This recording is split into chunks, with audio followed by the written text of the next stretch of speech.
Chashu, the meat of legends.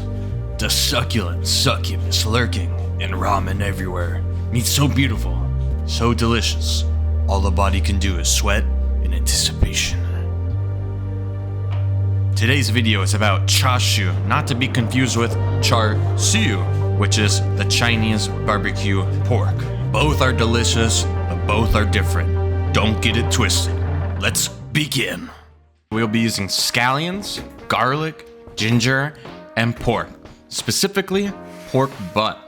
Mine was already rolled when I bought it from the supermarket. You can of course roll it yourself or not. The benefits to rolling it is it'll be more evenly cooked and the shape you can control, but feel free to cook it without it. And then you get a more organic shape, which in my opinion looks cooler. So as you can see, we're slicing up our ginger. It's already been washed and you don't need to peel it. It's going in there, it's braised. You're good.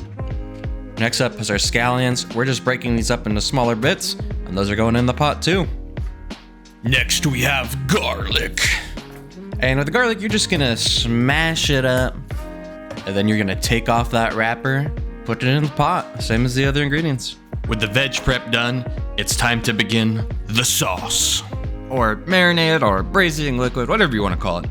So we're gonna be doing equal parts of soy sauce, mirin, sake, water. And lastly, we're gonna add about a half a cup of dark shoyu for that color. So as you can see, the liquid isn't quite up to where I want it to be, so I'm gonna add a little bit more water to cover the pork. Crank that stove to high, bring it to a boil, then turn that stove down and then just simmer it for about 2 hours. During this time, I like to check the temperature at the 60-minute mark and then 30 minutes after that, so on and so forth, till I reach the internal temperature that I'm looking for. Food safety regulations say you should cook it to at least 145. I cooked it a little bit more because this was for a dinner party and I didn't want people being like, ooh, it's pink, ah. You know how people be. So now that we got our pork to the temperature we want it, let's turn off that heat, chill it down, and get ready to store it. It's a lot easier to cut once it's cold and refrigerated, so that's what we're gonna do.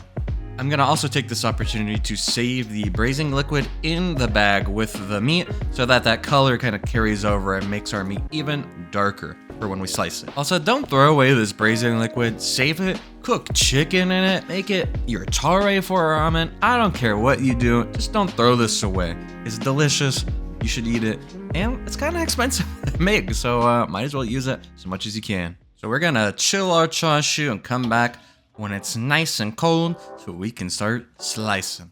Look how beautiful that roast is. First step, remove those strings. Ain't nobody want no string in their chashu. Step 2, slice the chashu. Now you can pick whatever thickness you want. Thinner, the more tender it'll be, the easier it is to warm up in your pan. I like to do not super thin, not super thick, in between to where you can brown it in a pan. You get the best of both worlds. The reason I like pork shoulder over pork belly is because it has a meaty texture to it, and you really feel like you're eating something hearty in your bowl of ramen.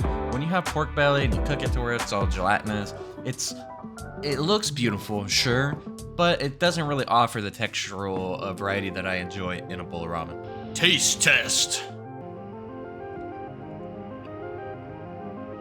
Holy crap. That's the best chashu I ever done dang all had. Boy, time to hit the bag.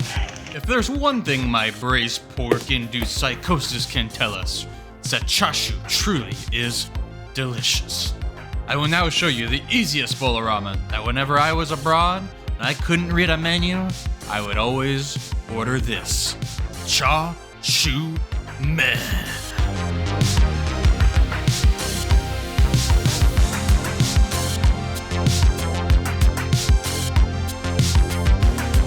Slurp, subscribe.